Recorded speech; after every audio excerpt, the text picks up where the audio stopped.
Welcome back. Well, about a week ago, I did a video and I just featured the things I found in two of Paul's cubbies at Bedford Antiques. And the last time I was at Bedford, I went over to another of my favorite vendors, and as I was grabbing things, I realized I could do an entire video just on this one booth. So what does that mean?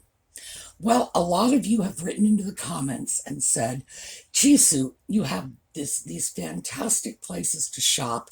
We don't have that kind of antique mall in my area." It doesn't take a great antique mall. Now, yes, I have one, Bedford, because they have a great many really good dealers. But all you need is an antique mall of any sort. That bad, mediocre, doesn't matter, as long as you have one or two really good dealers. So when we come back, I'm going to show you what I got from one little booth that's probably about 8 feet by 10 feet. See you in a minute.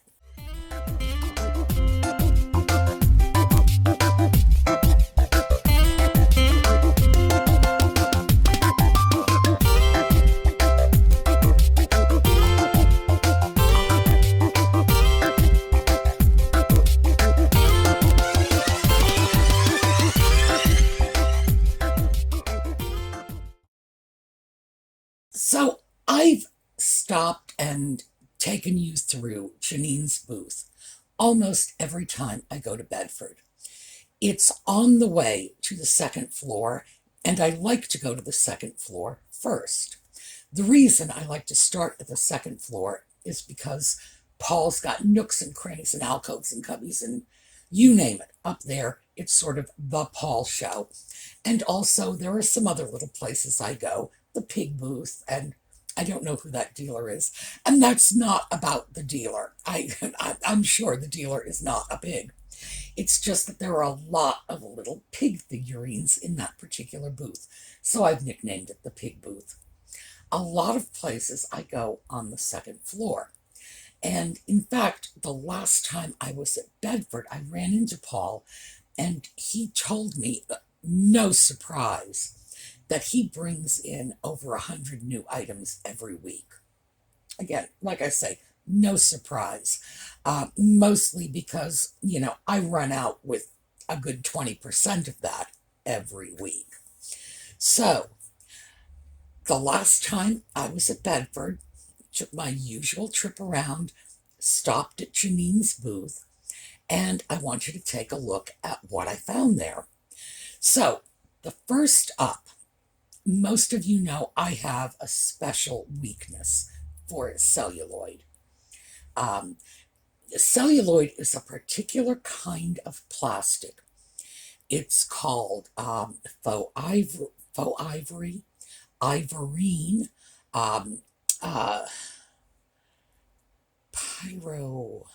pyrolin, all kinds of trade names.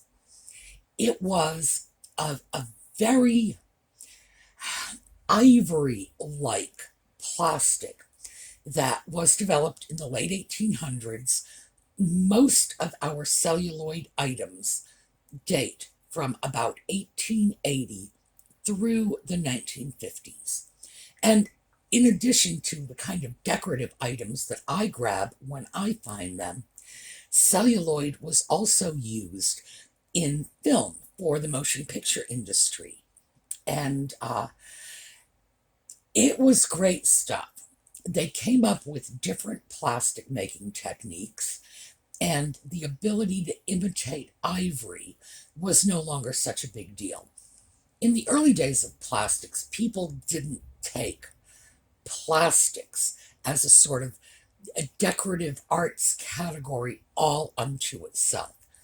Plastic in the early days was simply a way to get something that looked very much like ivory without the cost associated. So anyway, that's a little bit of 25 cents worth of celluloid information. Well, the first piece I saw in Janine's booth, because interestingly enough, I went around from the back side first this time, and it was a celluloid piece. And as you will soon see, it was meant to be mine. Here you go. Well, I'm in the far corner of Janine's booth, and we've gotten some really interesting things back here. But why don't we start with this very pretty $3 celluloid tray. And guess whose initial is on it? Oh yeah, that will not be seeing my Etsy shop. So what do you think? It's got my initial on it. Of course it has to be mine. That is probably going to end up going into my bathroom, and wherever I put it in my bathroom, the things you need to be clear about is keep celluloid away from heat. Don't put perfume bottles on celluloid because the alcohol content from perfume bottles can damage it. But in terms of a little tray that can hold pins, or I'm thinking of the things that I keep in a cluster in my bathroom. And one of the things I like to have handy in the bathroom is little first aid things like Band-Aids. A little tray like that's perfect for it. Other people would use it for jewelry, for pins. I would say, like I say, know where you're going to keep your perfume. I wouldn't use celluloid in the kitchen. Again, you can find chemical compounds in your kitchen that will damage it. You don't want that, and you don't want it near high heat or exposed to bright, direct sunlight. Other than that, it's fine. And that little pin tray is going to live in my bathroom. It's probably going to hold Band-Aids or Q-tips or whatever little stuff I don't want rolling off the counter and falling on the floor. But, like I say, my initial, you knew it was meant for me. The next item up is actually 2 items because there were 2 identical sets in her shop. Take a look at that. She's got 2 of these sets.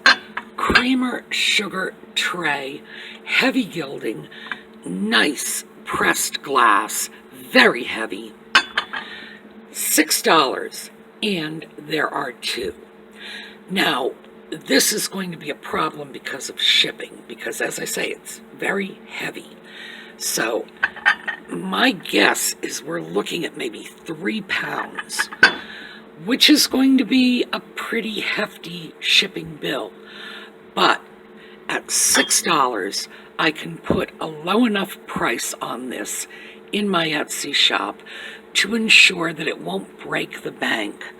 And the condition on these sets, here's one, and right down here is the other. The condition is really, really good. And I don't think I'm going to have any trouble at all finding a home for these. So those 2 creamer and sugar sets are great because they have their tray.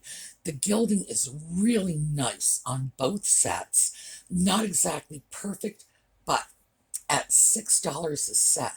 And these are heavy, heavy pieces.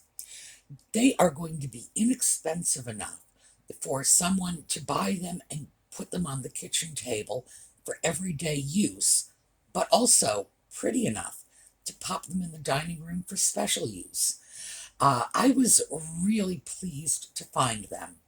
They are not extremely old. They're not antique. They're vintage, not antique, but of a style that can blend with antique china, antique service. And wow, the price, my goodness, at $6, oh yeah. So that was not the only set of cream and sugar that I came up with, but the next item up is a teapot. And yes, I know, I keep saying I'm up to my eyeballs in teapots, but the fact is, if I see a really nice teapot, I'm not walking away from it. So take a look. So here is the haul from Janine's booth this morning. The little celluloid pin tray, that is not a resale piece. Sorry, that initial means it's mine. We have the 2 sugar and creamers with the heavy gilding pressed glass, $6 each. This beautiful little sort of burgundy teapot with a swirl design. This is $8. It is not red clay. It does have an original tag on the bottom. K-mark. I do not recognize that tag. I'm going to look it up. It may be another one of our Japanese importers, but I also suspect that this may have been a piece that was imported into Canada, hence that CA mark. The import companies often did clever little things like that with their names. Well, that teapot had a couple of unusual things going for it. That really interesting sort of dark burgundy color. When I first saw it, I thought it was brown, but it was picking up the red highlights. And when I pulled it out into bright light, there it was, that pretty burgundy color and that swirl pattern. Definitely eye-catching. Nice little teapot, good condition. And I'm going to have to look up that mark because it might in fact be one of the Japan import companies. And as I've mentioned in previous videos, I keep a running list. I have more than 24 names on that list. And these are all the Japan import companies from the mid-century. Japanese goods were coming into the country, and they would come in through import agents. The import agent would slap their own label on it, saying made in Japan. The import companies were headquartered in the US for the most part, and they would bring in this great Japanese stuff, dirt cheap. They were usually sold at the 5 and dime stores. And keep in mind, stores like Walmart and Kmart, I was about to say did not exist. They existed in Rhode Island. Rhode Island is the home of, discount mega stores, by the way. But they were brought in, they would be sold at places like Woolworths, Grant, Kresge's, places like that, and very often for under $1 an item. So it was a way for people to get really pretty stuff at really good prices. So next up, yes, we have another cream and sugar set, and this one it's glass still, but a different style of glass. And then another $6 sugar and cream set. This is, let me get this over the floor so that you can see. This is classic sandwich glass. When you think of sandwich glass, that sort of pressed glass, this is really what comes to mind. And again, $6. To tell you the truth, we could probably do an entire video just on Janine's stuff today. So, $6 again. And this set was largely sandwich glass. And we've talked about sandwich glass. It has nothing to do with peanut butter and jelly. It was the kind of glass that was made in a factory that was located in Sandwich, Massachusetts. That's where the name comes from. And New England in the, well, this is actually going back to the late 18th century, like 1700s, all the way through the 19th century. New England had mills, factories, people tend not to realize what an industrial center places like Massachusetts and Rhode Island were back at that time. So sandwich glass came through as an inexpensive alternative to the really fancy cut glass and crystal that were coming from places like Steuben and Tiffany. So, yeah, nice piece. Pieces, actually, it's a nice set. And another one. So let's take a look at this. And here is yet another little set from Janine's booth. Beautiful yellow depression glass. And let's see. I think the best way to do it is to show you the inside out on this pattern. Very delicate, very pretty. It's a gorgeous little set. And she has a lot of depression glass in her shop today. So, before we're through, we may go back for more. Like I say, we can do a full video on Janine's shop today. So, this set is a really sweet yellow depression glass. Now, depression glass, when it's in the ranges of yellow, you can see this referred to as amber, as canary, as topaz, all of these fancy terms basically for yellow. And there are varying shades of yellow. This one is a pretty set. That is a documented pattern. I know. I don't know what the pattern is. I'm going to have to look it up because I really don't do enough in depression glass to keep all the pattern names right at the tip of my tongue.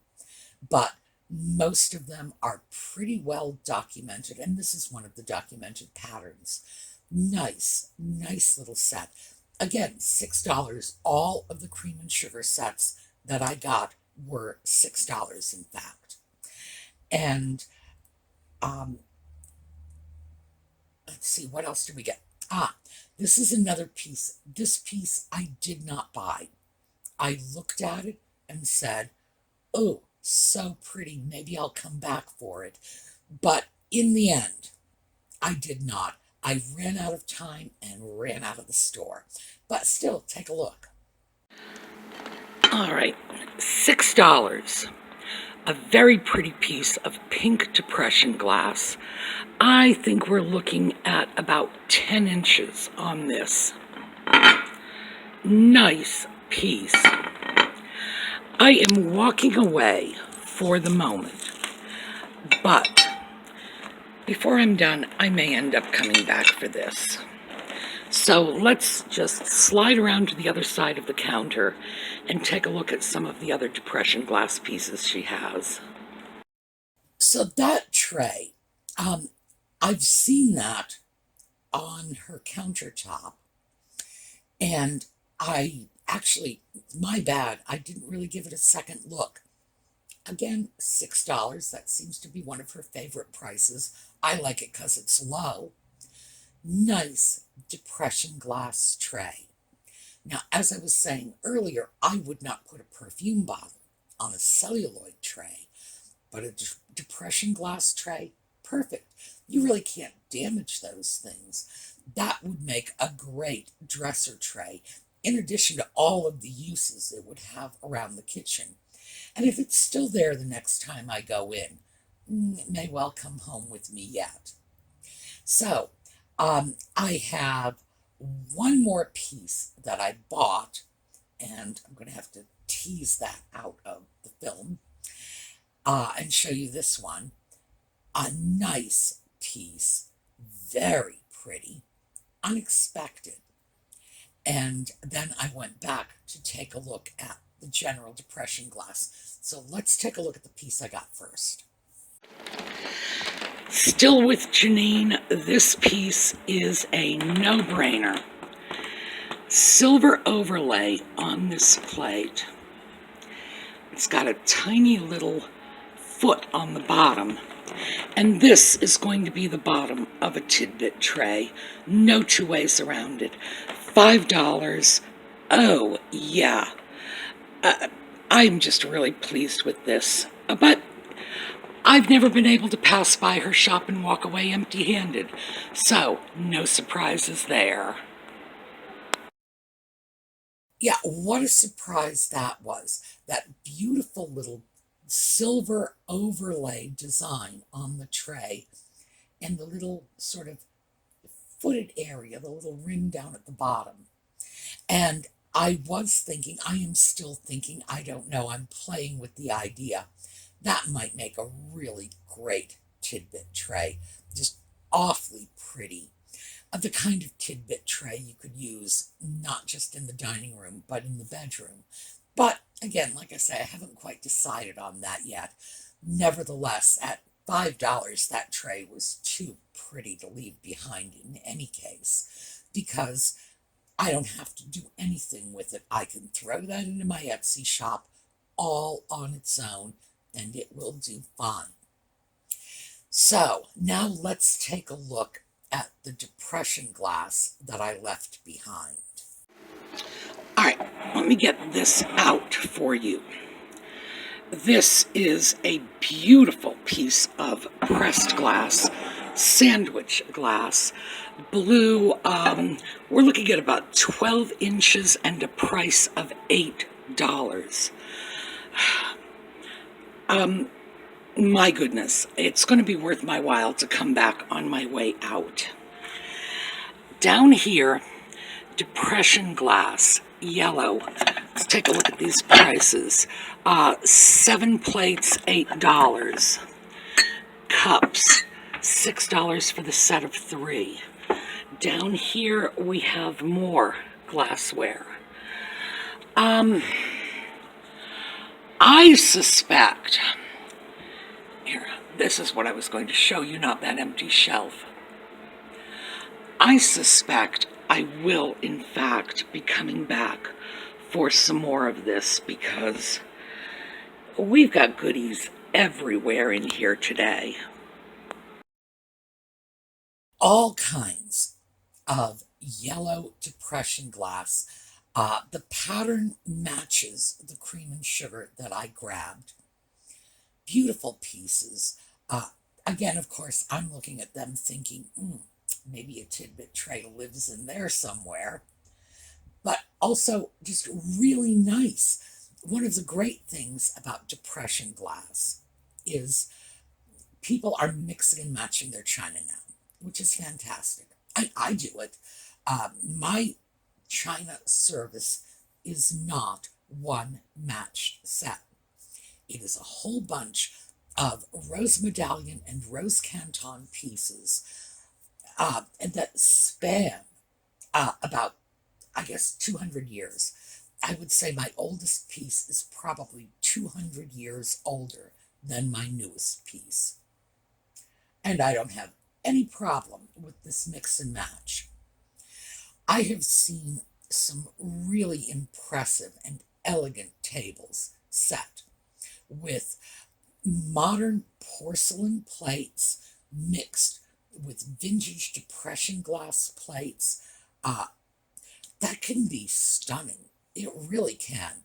And I've often said to myself, if I were going to, start over, if an earthquake happened to my china, let's say, and let's hope that doesn't happen, and I were to start over again, I might actually really like to do that.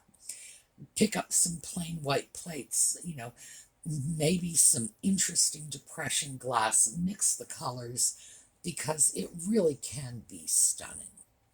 So, beautiful selection of depression glass dinnerware. And then there was that beautiful blue bowl. That was just great. That was one I probably should have come back for, because you don't see that color in any kind of either depression glass, sandwich glass, art glass. That blue is a rare color. And when it's rare, it's usually desirable. And that was a nice, big, heavy piece.